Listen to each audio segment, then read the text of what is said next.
Hai, kalian masih muda, bukan? Maka dengarkanlah cerita ini bukan semata-mata tentang saya, kalian, dan mereka yang mungkin lupa atau tidak mau mengakuinya. Bahwa hanya segelintir orang yang benar-benar hidup dan menikmati hidupnya.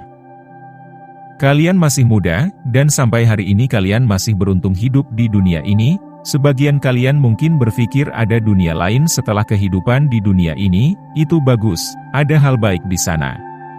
Atau bahkan ada yang berpikir mengapa aku tidak mati lebih cepat.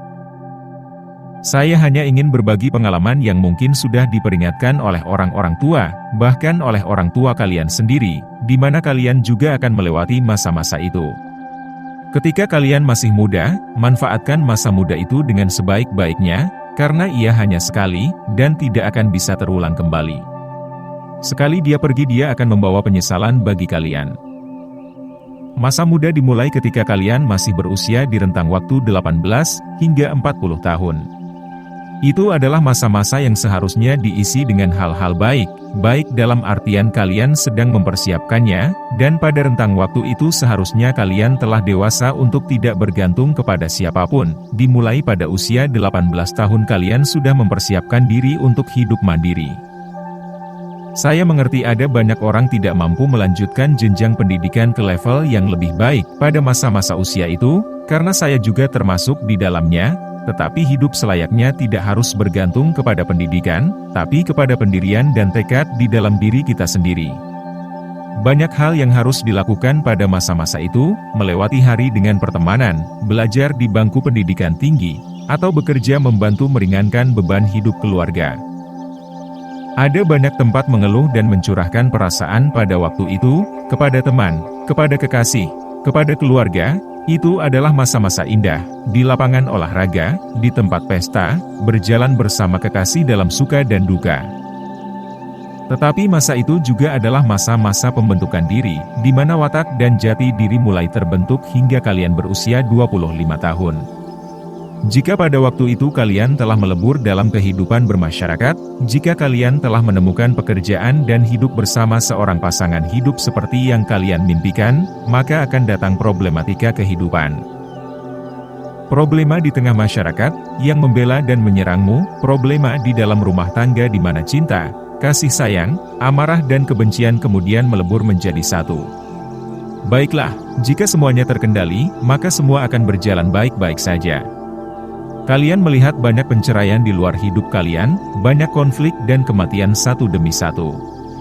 Dalam jati diri kalian akan menemukan bentuk lain dari atribut kehidupan, kalian akan melihat kepada gereja, masjid dan vihara. Di mana di sana, dalam banyak waktu kalian berusaha menenteramkan diri. Memasuki fase usia 30 tahun ke 40 tahun, teman-teman kalian mulai berkurang, dan satu persatu wajah baru datang, namun tidak lagi seakrab dulu. Pekerjaan dan tanggung jawab terasa menjadi semakin berat, idealisme mulai menghilang menjadi sikap pragmatis, itu terjadi pada kebanyakan orang. Contoh, jika dahulu kamu membantu teman tanpa pamrih, maka hari ini di mana usia sudah mendekati 40 tahun, kita mulai berhitung dan mulai teringat fajar menyingsing di dalam hidup sudah hampir lewat, kalian mulai berpikir petang sedang menjelang menjadi senja. Tanpa menabung, hidup di hari tua akan terlantar.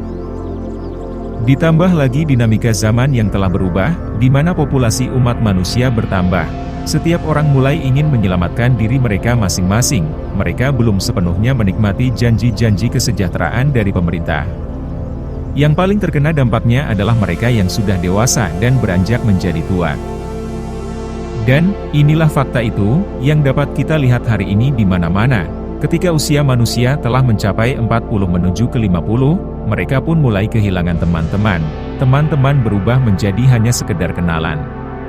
Tidak bisa lagi mengklaim uangmu adalah uangku, yang ada adalah, kalau bisa kamu berikan uangmu kepadaku karena aku sudah tidak bisa bekerja lagi, dibatasi oleh aturan usia. Di usia senja bagi yang tidak siap, adalah sebuah penderitaan, tidak berdaya, kesepian, merasa ditinggalkan. Saya sedang menceritakan fakta dari hasil penelitian pribadi terhadap orang-orang tua di kalangan keluarga dan umum. Saya mendatangi mereka satu persatu sedang duduk memandangi langit, rumput, tanah dan laut dengan mata kosong. Tidak lupa saya mencari foto-foto lama mereka. Saya akui mereka lebih cantik, lebih tampan, lebih gagah daripada anak-anak muda sekarang yang kebetulan baru saya temui. Mereka semua pernah muda, dan kini apa yang tersisa?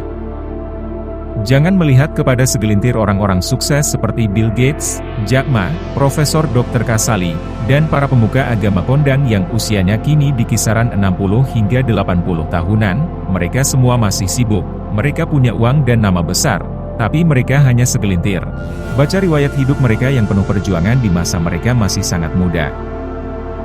Saya datang ke sebuah panti jompo, dan saya mulai menitikan air mata, ketika mengingat bahwa kita tidak tahu kapan dan bagaimana nantinya kita juga akan berakhir, kita hanya bisa memiliki keyakinan, kita hanya bisa mengatakan pasrah. Padahal dari awal semua itu bisa saja karena kesalahan kita di masa muda.